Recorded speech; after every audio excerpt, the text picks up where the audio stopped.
In 2019, I created my first video, and at the end of that year, I also created a video called My Own Home Setup. And now it has become tradition that at the end of the year, I create a video with the changes to my Home Assistant setup.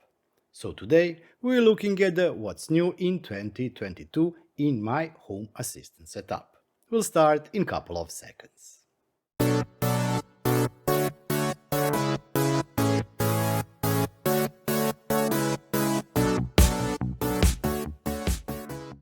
It may not look like there have been a lot of changes this year, but there have. And some of them are thanks to the changes in Home Assistant. While previously I was avoiding some devices, this year I'm happily adding them. But let's start looking at all the changes I made in this year. First thing that you may notice is that it looks almost the same, but actually is not. I've started using mushroom cards because they use less space than the way I was presenting information on my UI previously. And it also makes it much more easier to see if somebody is home or away. The next thing that you may see here is this chart here. And yes, I did record video on it, among the other things when I was covering all the available charts, graphs, and the ways to visually represent data in Home Assistant. I'm using this on main screen because it allows me to just have a glance in Home Assistant app and see how much power is my home currently using and what is the power use of some of the rooms or devices in my setup. The other thing that is new here is this card here.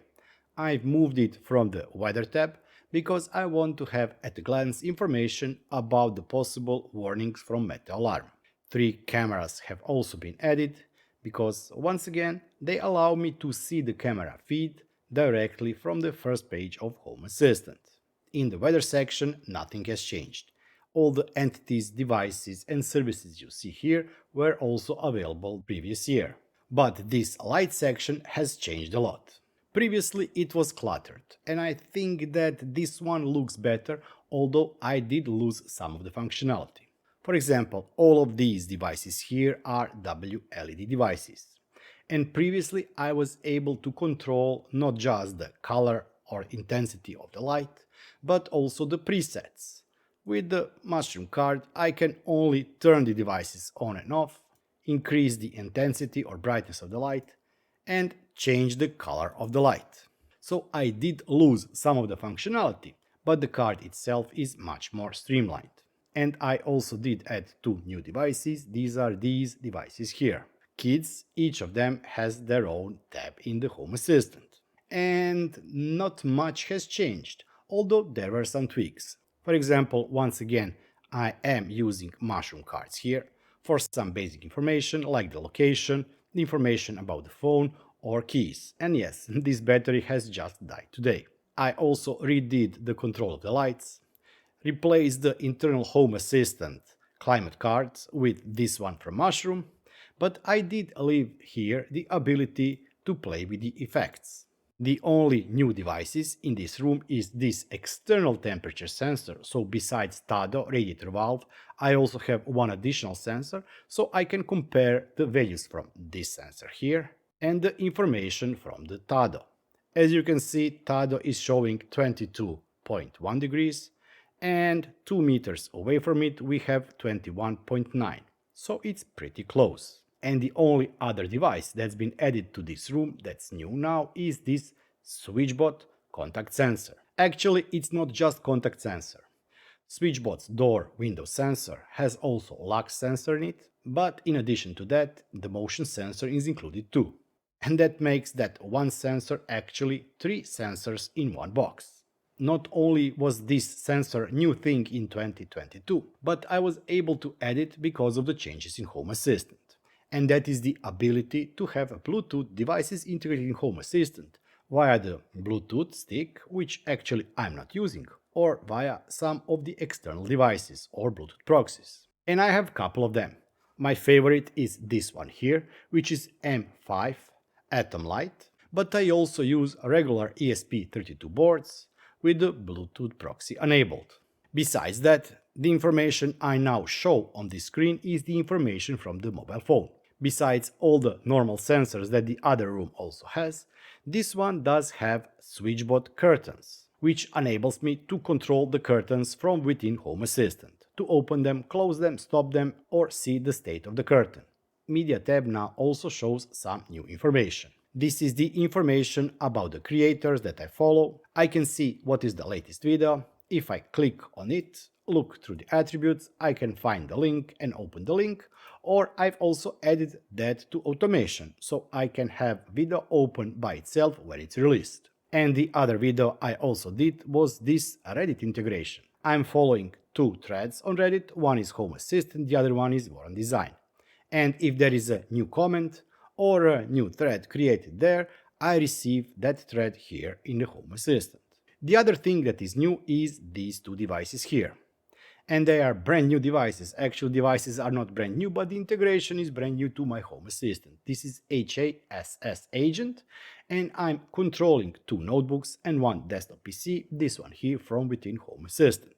If you missed that video, I released it last week. Besides that, I did the cleanup of the devices. I removed two of the devices that I previously had installed in my home. One of them was Mi TV Stick and the other one was the original Chromecast device from Google. And I replaced them with the Chromecast with Google TV, which I bought on the Black Friday this year.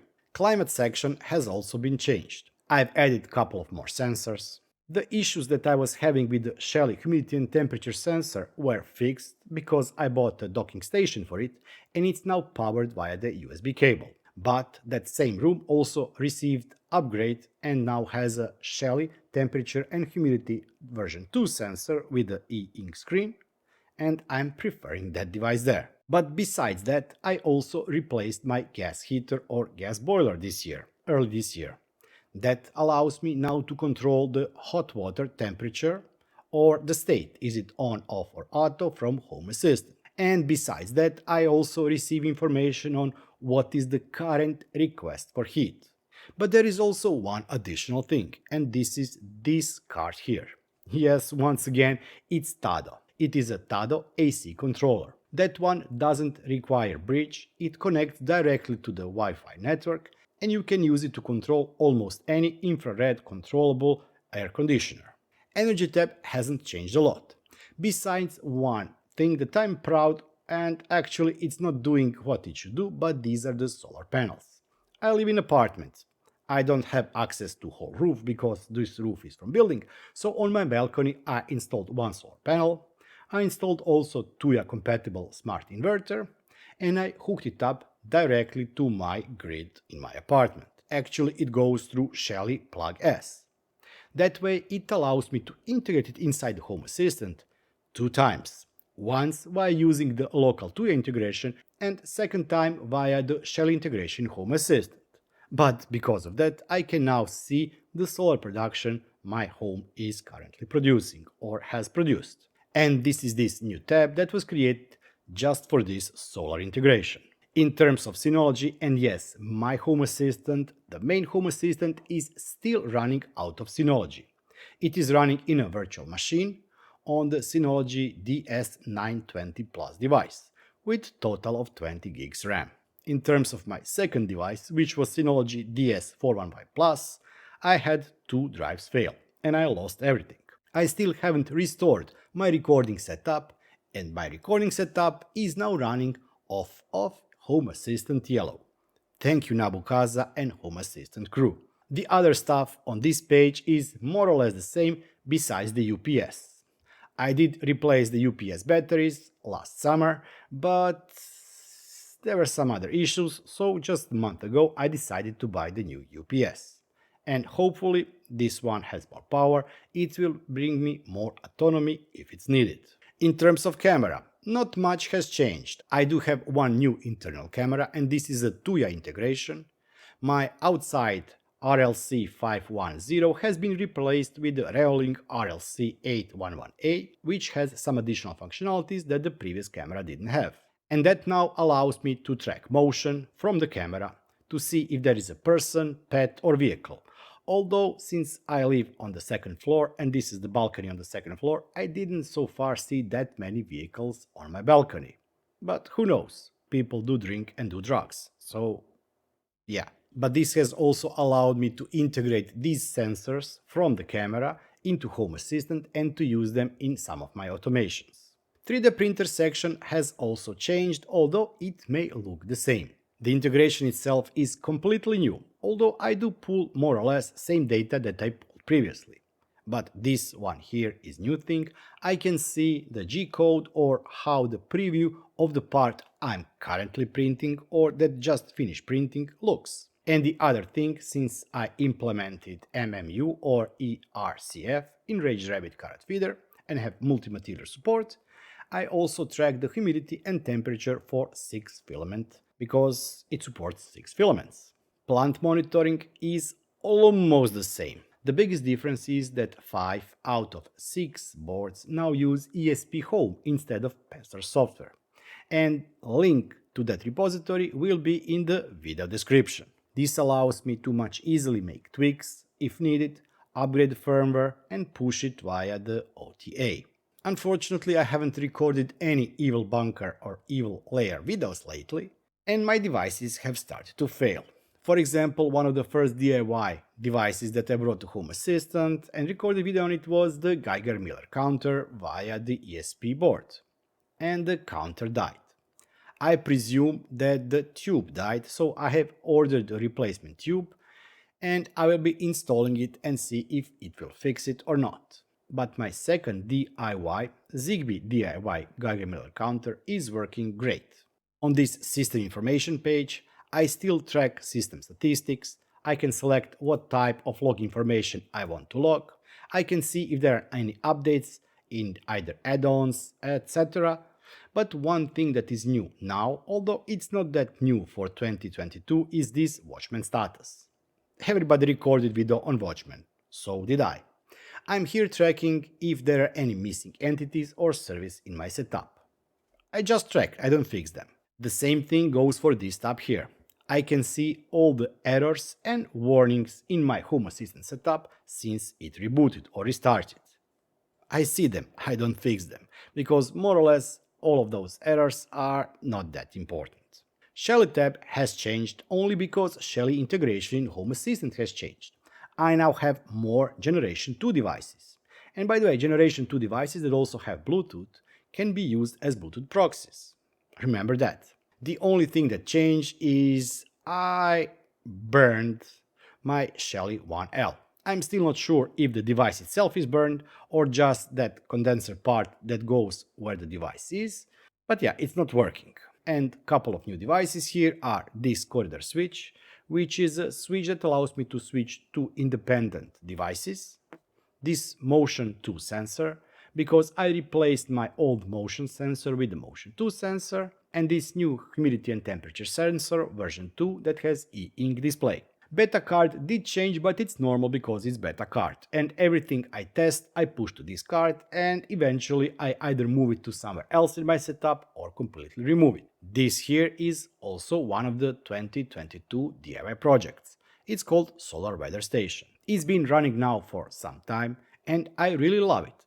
But it's here temporarily and I also have to fix this rain gouge. Actually, this fell out of second or fourth floor where we are living and it smashed itself, so it's not working anymore. But I did replace part of the board inside and I'm no longer hooking it up to the solar weather station. Instead, I replaced it with the Aqara door window sensor and I'm using that reed switch to measure the raindrops. And while we are already on the beta testing, these are some of the eye beacons. I'm currently testing if I can see whether this information about the dog color is working or not to detect if the dog was out or not. It's not perfect and I wouldn't count on that. Still using 17 track to track packages and still receiving a lot of packages each week. Calendar, yeah, this is more or less just Google Calendar integration, and there are some skeptics who are asking why there is a local calendar. There is a big difference between the local calendar and the Google Calendar. The biggest difference is you don't need cloud service. But my system is still mostly relying on this Google Calendar, and it will take some time to convert everything to the local calendar. This section here is more or less the same as it was last year. The only change I will have here is this currency. Unfortunately or not, we are moving away from our local currency with the 1st of January and moving to euro. So all the data my system has so far that's related to the costs will have to be deleted. There is no way to convert from one currency to the other, at least not for now. And the last tab here shows me the information and allows me to control my PCs, or my desktop and 2 notebooks from my daughters. So let's look at some of the other things that I did that failed and that I still have to fix. This year I tried playing with the Dwayne's dashboards, but it just ended up being too complicated, so I still have to remove everything from my system. Energy tab still has the data it had previously, but now it also includes solar. And I still haven't found an easy way, and I must repeat, an easy way to integrate gas meter, to be able to show you how you can integrate your own gas meter and read data or pull data in Home Assistant. There are a lot of ways, but none of them were easy, at least not in my setup. Some of the things that I really miss in 2022 is the time to play with the ESP devices. I do have some test devices here, and my members, YouTube channel members, will have ability to see one of those devices early January, first week of January, where I will be having a members only stream for them. Don't worry, the stream will be available publicly to everybody after the stream is done. But there are some new types of devices in ESP Home. This is this one here, which is the Atom Lite M5 stack, Pico W from the Raspberry Pi, and this Test 3 device, which I'll be showing to the YouTube channel members. Home Assistant Crew enabled us to integrate Google Sheets, and I integrated it also in my setup. All the data that I'm recording in the comma-separated file on this setup, I'm also pushing to the Google Sheets, and it allows me to create nice graphs of my power usage. Grafana is not used for anything related to Home Assistant anymore. I use it more or less just to track the state of the Storj storage node. HACS, I try to keep it up to date. When there is an update, I do update, but I do not restart my system every day. I usually restart it only once a week. A lot more integrations have been enabled in this setup, both in integrations page and also in the front-end section. Music Assistant, I do use it sometimes, actually more than the internal media browser, and if you missed, there was a video on it a couple of weeks ago. It allows me to pull all media from my Synology, and I do have a lot of audio files there, but also integrate my YouTube Premium account, so I also have my playlist from the YouTube Music. And yes, my Home Assistant still runs all the Zigbee devices out of Zigbee to MQTT, although I do have Sky Connect, plus also some Sonoff dongles. I'm still running my network out of /coordinator. Zigbee network did grow a bit, but I'm still under 60 devices. And I did mention calendar. These are all the calendar that are pulled in my Home Assistant. Some of them are Google calendars, others are local calendars. As I mentioned, for the next year, especially the next school year, I will be moving those things out of Google Calendar and into the local calendar. In terms of add-ons, there have been some of the changes. Some of the add-ons are gone. Some of the add-ons have 2 installations, for example ESP Home and ESP Home Dev. We also have Raspberry Junior, and don't forget that the year 2023 will be the year of the voice assistant in Home Assistant. So help out translate the intents in your local language. And the other new thing here is the Uptime Kuma, which I'm using to monitor all the services and devices on my network. I have to be honest about one thing. My setup is still running on Synology with the DSM version 6.2. I haven't migrated to 7.0 or 7.1. Maybe in the next year I will do that. I always wait with the installation of the big releases from Synology. My test setup is on 7.0 or actually 7.1, so I can test everything if it works and how it works in the latest version, but I like to keep things safe. The biggest changes in my setup, as I mentioned, was type of devices I was adding to my Home Assistant. While previously I only had random devices based on the Bluetooth protocol, now I check if this device is supported in Home Assistant, and if it is, I would go with the Bluetooth device. The other option I would go is Zigbee, because those two should have a long battery life and should work reliably in my setup. What are your changes in Home Assistant in 2023? Did you see something that I missed and I should do with my setup? Do you have any recommendations? What are the things that you think I should do differently? Don't forget, every line of code, every automation, script, sensor, and entity is available in my GitHub repository. If there is a change and I push a new change in my setup, I also sync it to the GitHub repository. And it's always free of charge. So if you want, you can browse to the code I use. And if you have any kind of a comment or recommendation, don't forget to leave it there in the comment section of the video or go to my Discord server. But also don't forget to tell me what were some of the biggest changes in your setup. What are some of the things that you're doing now differently that you used to do previously? What are the devices that you either embraced or decided to throw away? Yeah, I have a couple of them too. And what are your thoughts about the upcoming 2023 in terms of smart home? We are not talking about other stuff because it's bad. If you did enjoy this video, don't forget to give me a like. It really helps with the YouTube algorithms. And I really want to thank everybody who has joined my channel and become YouTube channel member. Thank you all for all of your support. But also thanks to each and every one of you who has watched, subscribed or liked my videos. Thank you very much. If you too want to support the channel, you can do so by either becoming YouTube channel member, and you can do that for as little as €2 or $2 per month. Or of course go to the merchandise store and buy something there. I wish all of you, your families and friends all the best in 2023. I will be seeing you next time. Until then, bye bye and have fun.